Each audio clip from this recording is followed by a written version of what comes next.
This is Eric from Pack Hacker, and today we're going to be talking about the Boundary Supply Rift Pack, which I've been testing for the past 3 weeks. Let's dive in.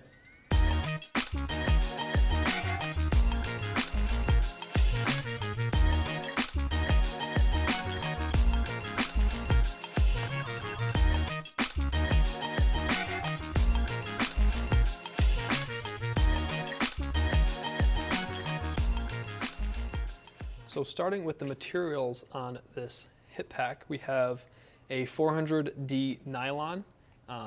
It has a TPU coating and is also finished with a DWR exterior coating, which is great for weatherproofing. Similar to the Aris pack, it's got that same kind of textured look to it, and it appears to be the exact same fabric and the exact same colorway.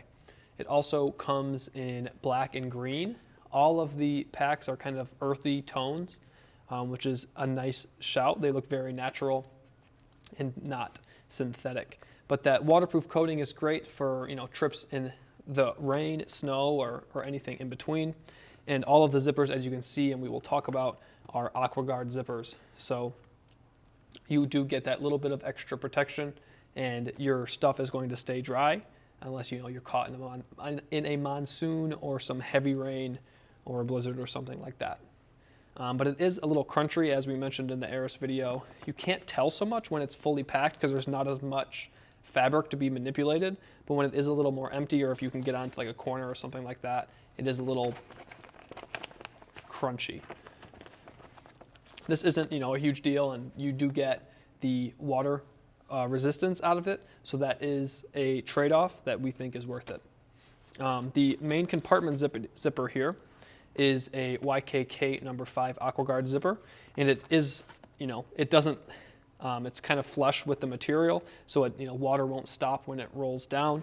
And we've got these 2 zippers, and they have the same zipper pulls as the Aris. It's, kind of looks like leather from afar, but when you get close, you can see the texture that it's synthetic. The material does get, when the material does get wet, it can be a little slippery, but we have these nice little raised, almost black pieces of hard plastic, which you can grab onto that and you'll be able to open the zipper. Just below that zipper, we do have these 2 attachment points, which is great for a carabiner or something like that, so you can add a flashlight or whatever you need to add to the front of your pack. Going into the main compartment here, you will see that it is kind of just a big open area for the most part. We're able to fit a fair amount of gear in here. This is a 3.5 liter pack, but there isn't much internal storage. But right now you can see we have a point and shoot camera, my wallet,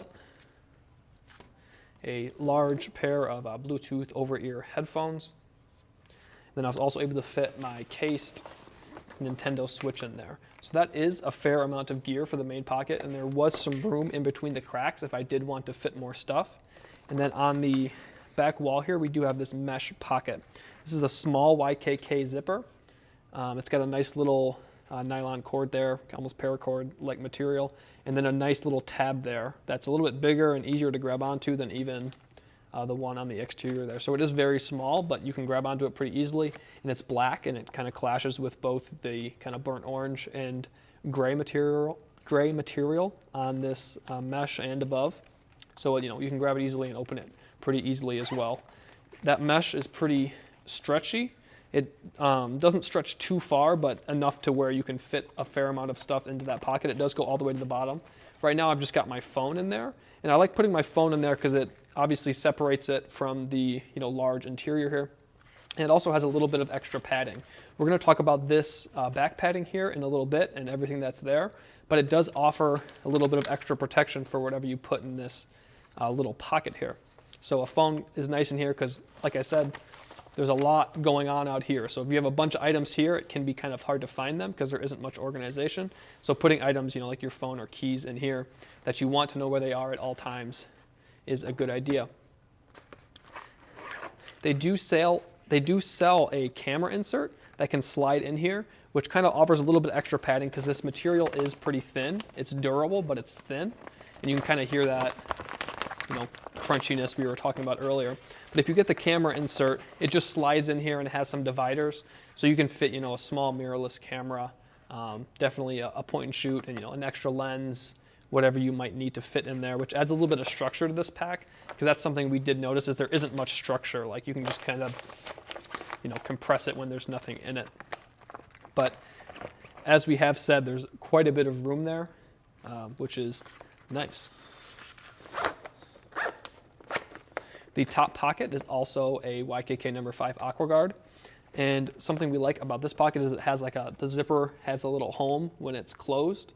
It's kind of covered up there. I don't know if maybe that there's a piece of, or a little hole there or something. That's why they did that. I'm not sure, but it does look very nice.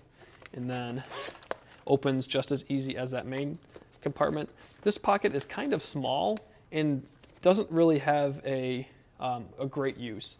I have an iPhone 11 with a case on it, and trying to get that in there is a little bit of a struggle. Like it's not quick access by any means. You have to like pull the lip over it and then zip it. And then if you don't have very much in the pack, it kind of sags down.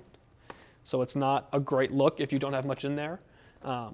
But this is, if you have like a transit pass or something like that that you just need quick access to and it's not too big. As you can see, getting my phone out is not the quickest thing. And also you're rubbing up against this zipper. It's not a huge zipper by any means, but keeping your screen away from that is obviously nice.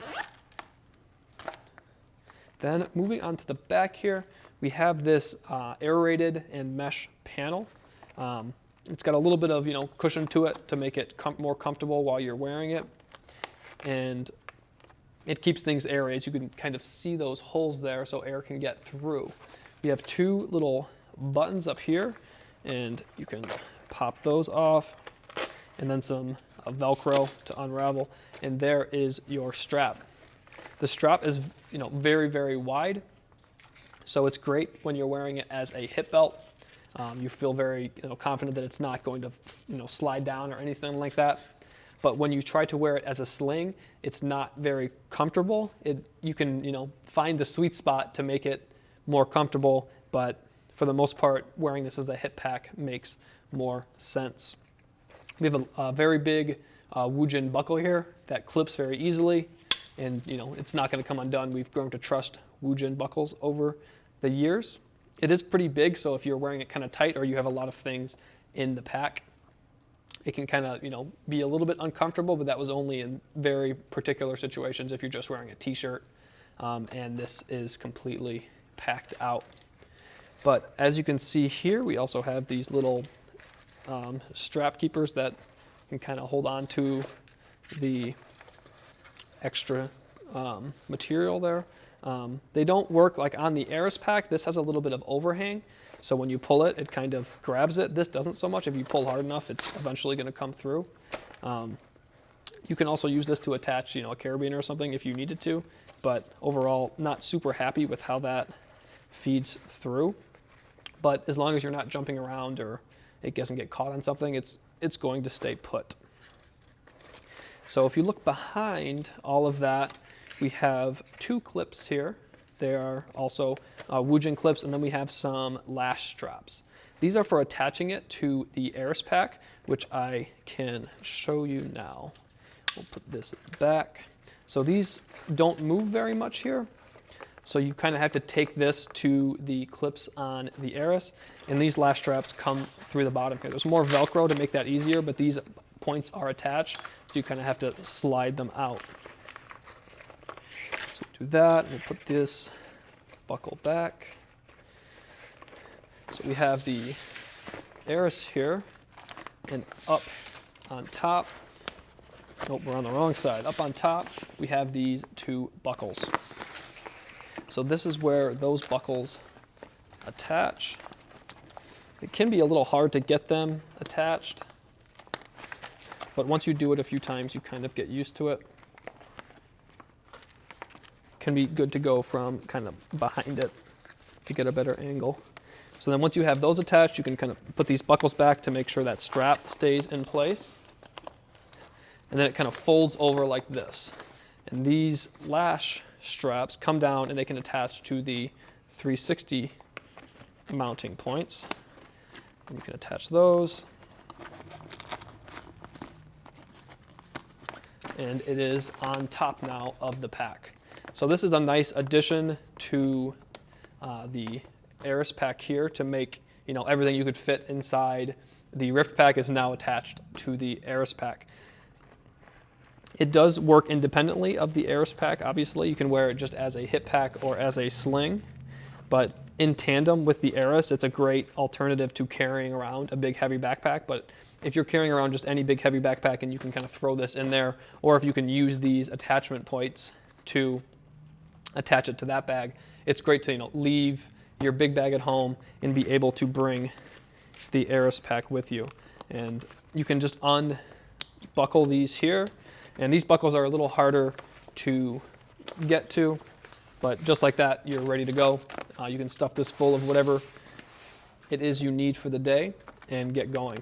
As you mentioned before, these are for attaching other things, which is great for the overall modularity we were talking about. You can attach this to, easily to the Aris or to another bag, and then you can also attach things here.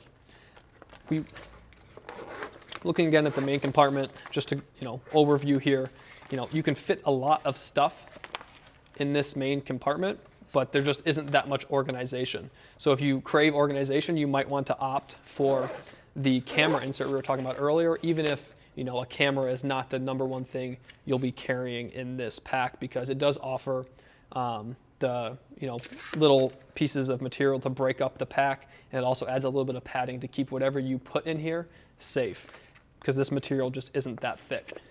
The back is has a nice padding to it to keep whatever you have in that pocket safe, but overall this material just isn't that, I wouldn't trust something with a lot of glass on it in here for an extended period of time, especially if I knew I was going to be roughing it a little bit. But overall, very happy with how much we've been able to fit inside this pack and its modularity with the Aris pack. So there you have it, the Boundary Supply Rift Pack. Thanks for keeping it here at Pack Hacker, your guide to smarter travel. We'll see you in the next one.